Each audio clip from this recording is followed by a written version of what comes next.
স্বাধীনতা ধরে মরে হয়ে গেছিলাম। কাজেই ইতিহাসের সত্য কথাগুলো আজকে প্রচার করতে হবে। ভারত আমাদের দান করেছে, দক্ষিণা নিচে কি কি জানেন? 94,000 আর্মির 1:4 ওয়ারের সময় একটা সৈন্যের পিছনে 5টা 4টা করে অস্ত্র থাকে। সেই অস্ত্র যত ট্যাঙ্ক গোলা ভারত সব নিয়ে গিয়েছে, সব নিয়ে গেছে। একই বার্ষিকতে আমাদের ওই ব্রিগেডিয়ার জেনারেল সেন সিং বাবাজি উঠেছিল, তার মার্কারি পাল বাংলাদেশ ব্যাংকের টাকা জ্বালিয়ে দেওয়ার জন্য পশ্চিমারা খড়ি দিয়ে মাথা করে উপরে বড় বড় বস্তা করে রাখছিল, টাকা ফুরিয়ে দিবে। সেই টাকা ইন্ডিয়ান আর্মি দিয়েছে। ঢাকার যত শোনা জানা সব টাকা কিনে নিয়ে গেছে। 303 খালি কয়টা রাইবের দেশে ছিল, আর কিছু ছিল না। কাজে তারা দক্ষিণা অনেক নিয়েছে আমাদের কাছ থেকে, এখনো শোষণের প্রক্রিয়া অব্যাহত রাখছে। ভারতীয় পণ্যের বাজারে হয়েছে, ভারতের উৎপাদিত পণ্য শাড়ির দাম 100-150 টাকা। এখানে আর শিল্প কলকারখানা যদি গড়ে না ওঠে, আমাদের ছেলে মেয়েরা মাস্টার ডিগ্রি পাস করে বাড়িতে বসে তারা কি করবে তারা? কাজে দ্রুত শিল্পায়ন দরকার। আজকে আমাদের অর্থনীতি ভারতের উপর নির্ভরশীল করে রাখার জন্য এই 53 বছরের প্রক্রিয়াকে তারা অব্যাহত রেখে এখন তারা আবার ডুগডুগি বাজাইতেছে। কালকে পত্রিকায় দেখছি, নয়া দিগন্ত অন্যান্য পত্রিকায় দেখছি যে ঢাকাকে আক্রমণ করার জন্য ভারতীয় সেনাকে এবং মোদীকে আহ্বান জানিয়েছে। বড় সাত 71 সনে আমরা যুদ্ধ করেছি, জীবন দিয়ে লড়াই করেছি। আরেকটা যুদ্ধ ভারতীয়দের বিরুদ্ধে হবে।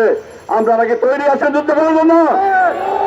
ইনশাআল্লাহ জাতীয় ঐক্যবদ্ধ আছে। আজকে যারা ছাত্র আন্দোলন করেছে, বৈষম্যবিরোধী ছাত্র আন্দোলন করেছে, তাদের আমি আহ্বান জানাবো তারা সকলে আর্মস ট্রেনিং নিয়ে এখন থেকেই এই জাতীয় যারা যুবক ছাত্র আছে তারা আর্মস ট্রেনিং নিবে। এই জাতীয় ঐক্যবদ্ধ হয়ে আক্রান্ত হলে জীবন দিয়ে স্বাধীনতা রক্ষা করবে ইনশাআল্লাহ, আমরা আশা করি এটা। কাজে আজকে আমাদের আরেকটি কথা আমি বলতে চাই, শেষ করতে চাই। খন্দকার আব্দুল হামিদ উনি ছিলেন কলামিস্ট, জিয়াউর রহমানের শহীদ রাষ্ট্রপতি জিয়াউর রহমান ক্যাবিনেটের মন্ত্রী ছিলেন, উনি যুবমন্ত্রী। উনি একটা সেমিনার করেছিলেন বাংলাদেশি জাতীয়তার উপরে। আমরা পশ্চিমবঙ্গের লোকেরা বাংলায় কথা বলি, আমরা বাংলায় কথা বলি, তাই বলে এবার বাংলা উপর বাংলা মিলে যাওয়ার কোনো সুযোগ নাই। সুযোগ আছে? সুযোগ নাই। আমরা দেখেছি উনি সেই সেমিনারে আমি একজন ছোট বক্তা ছিলাম। আপনারা দেখবেন ওদের সংস্কৃতি, ওরা মূর্তি পূজা করে, ওদের ধর্মটা হলো রিলিজিয়াসটা হলো পার্ট অফ দিয়ার কালচার। মূর্তির মধ্যে দেখবেন একটা বক্ষবন্ধনী আছে, পুরা শরীর আগলা বক্ষের উপরে ছোট করে একটা বন্ধনী দেওয়া আছে। যে ওদের কৃষ্টি এবং কালচার হইল মূর্তি পূজা, এবং সেটাকে নগ্ন অবস্থায় থাকে। যে ভারতীয় কালচার বলিউড দেখেন না কিরকম নগ্ন নৃত্য করে তারা। আর আমাদের কালচার কি? এই দেশের শতকরা আমার 94% মুসলমান। আমাদের মেয়েরা আবরু, এই যে আপাত এখানে শাড়ি পরে আছে, হিজাব পরছে। আমাদের কালচার কৃষ্টি কালচার যেরকম, সেরকম তো ভারতীয় কালচারদের আলাদা। ওই সেমিনারে বক্তারা পরিষ্কার বলেছে, আমরা বলেছি পদ্মা মেঘনার মিলন স্থান চাঁদপুরের দিকে পদ্মার পানি এবং মেঘনার পানি একসঙ্গে মিলিত হয়ে চাঁদপুরের গোয়ালন্দ থেকে সাগরের দিকে প্রবাহিত হয়েছে। শত শত মাইল একই কলে ভরে প্রবাহিত হয়েছে। সুতা ধরে ভাগ করা যায় কোনটা পদ্মার পানি, কোনটা মেঘনার পানি।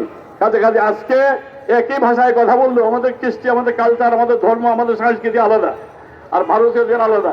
এই কারণে এপার বাংলা ওপার বাংলা, জয় বাংলা মিলে যাওয়ার কোনো কারণ ছিল না এবং কোনোদিনই হবে না। বন্ধুরা আমার, আমি শেষ কথা বলতে চাই যে আমাদের আজকে ঐক্যবদ্ধ হইতে হবে।